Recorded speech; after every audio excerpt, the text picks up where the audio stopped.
What can be said about The Last of Us that hasn't already been said? I'm sure you've heard your fair share of positive and negative information about it, but now it's time for me to give my 2 cents. Before I get into the gist of this video, I need to go over some minute issues that I had with the game. Now, some of this you may not want to hear, but please stick with it. I'm sure you'll enjoy the video in the long run. First and foremost, I've heard of numerous issues with glitching. People have run into the dreaded save data glitch, which I can say never befell me. People have had a number of audio glitches, which I didn't have any issue with. However, I did have two very brief visual glitches. And when I say visual glitches, it wasn't anything that happened really in game. It was during transitions.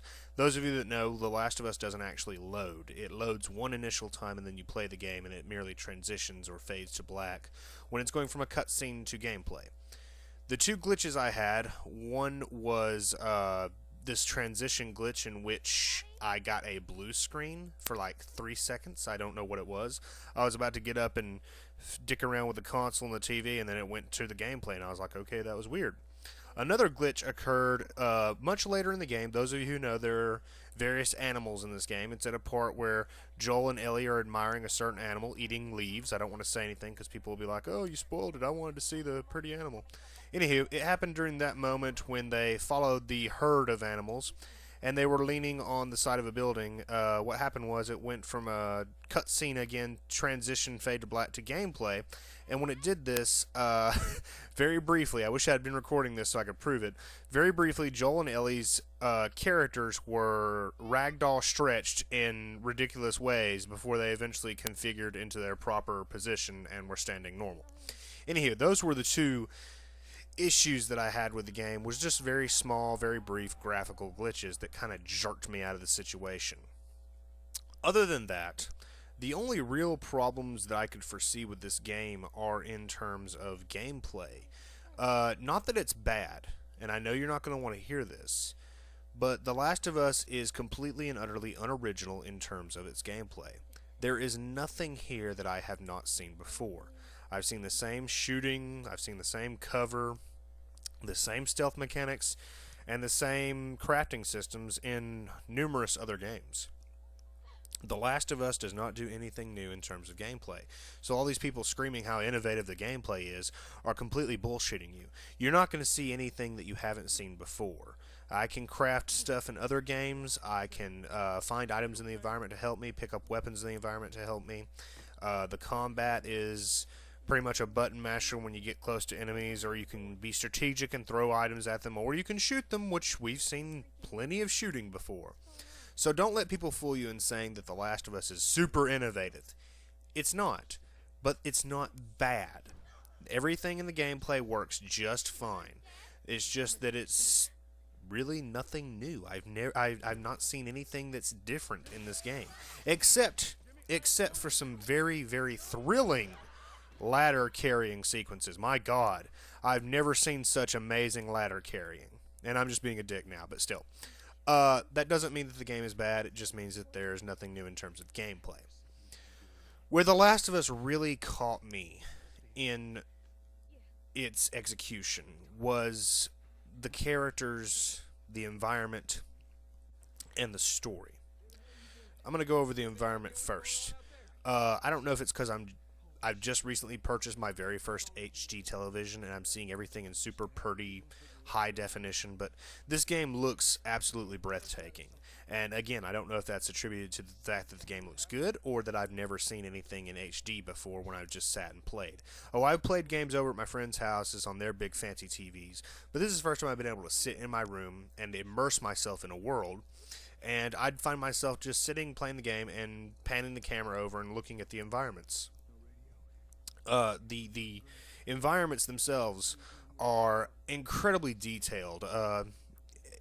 It's hard to explain, but you get such a feeling of absolute immersion when you're just going through an environment and like there's mold and grass growing on the inside of this house.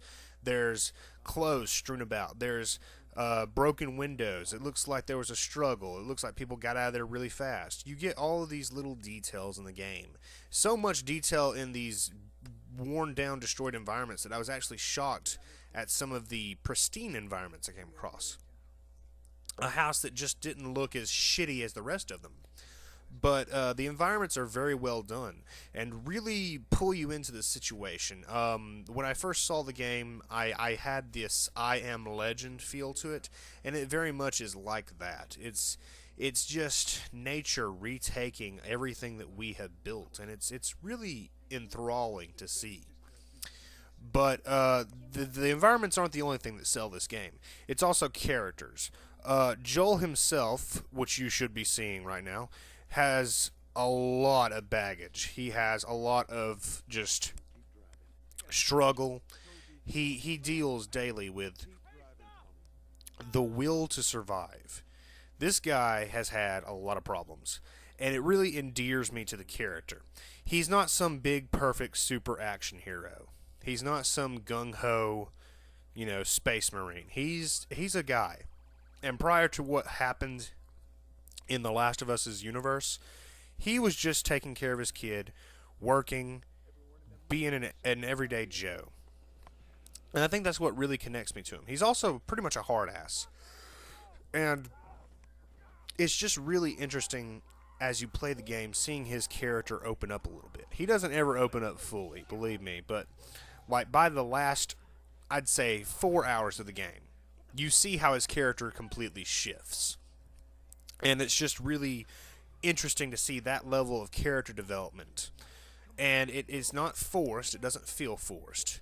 There are some situations that are forced in this game. Some moments that are meant to shock you to your core. And I mentioned in a Facebook post about how playing this game was kind of like a punch in the gut. And it's in a good way. There are moments in this game that are very violent, very visceral, and just are there to shock you. And it works. It works very well. But Joel himself is a great character, as is other characters like Tess and Ellie. Even Bill. Bill was one of my favorite characters because, honestly, he feels like if I was going to be any character in this universe, I'd probably be Bill. Because he's paranoid, he's obsessive-compulsive, and he's a dick. And he just reminds me so much of me. It's ridiculous. If you have played The Last of Us, or if you're going to play The Last of Us, when you get to Bill, just imagine that's Brett Hicks Omega and see if it fits, because I think it would. But the characters are just really engrossing. Every one of them has an interesting personality. Even some of the bad guys that you run into. There are many situations in this game where you're more afraid of the human characters than you are the infected. Especially near the very end of the game, one of the last confrontations between Ellie and I don't want to spoil too much, but she fights another human being, and it's just one of the scariest moments I've experienced in gaming recently.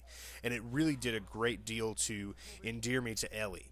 Ellie is a character, when you start the game off, you're going to think she's a brat, and she is. She's a foul-mouthed 14-year-old, which I can't see being very far-fetched, because most of the 14-year-olds that I know, and yes, I do know a few 14-year-olds, my friends have little sisters and little brothers, they're foul-mouthed little shits.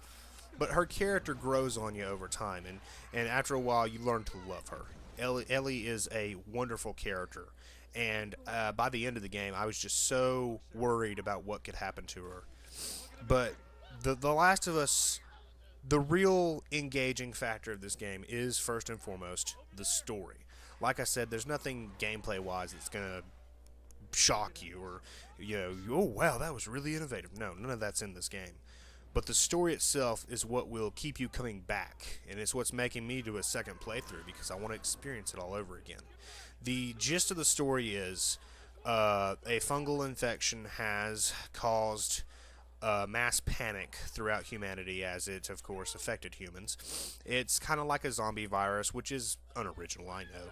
But a fungal infection made people go crazy. Humanity has collapsed and deteriorated, and at this point, Joel is a smuggler, and all he has to do is smuggle Ellie. He doesn't know why in the beginning, but eventually he finds out that she is essentially a godchild. She's immune, and it's his job to get her to the Fireflies so that they can try to make a vaccine. The story takes you through many different environments, many different situations and scenarios, and by the end of the game, you're going to feel very much satisfied with your purchase. I don't say this very often, but The Last of Us is a game that if you are a PS3 user and you don't have, you're doing something wrong. The Last of Us is a game that, despite its many flaws, has numerous positives, and it deserves a brand new $60 purchase. I've never been so satisfied with a game as I was with The Last of Us. And yes, I said some bad things about it, but that doesn't mean it's bad. It's a very good game. It deserves your attention.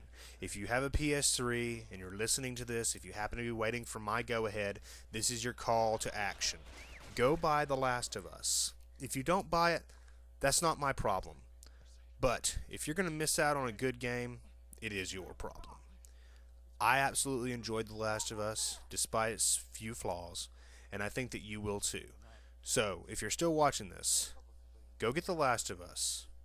Enjoy this game, enjoy its story, its world, and its characters, because everything that has been put together in this title is good.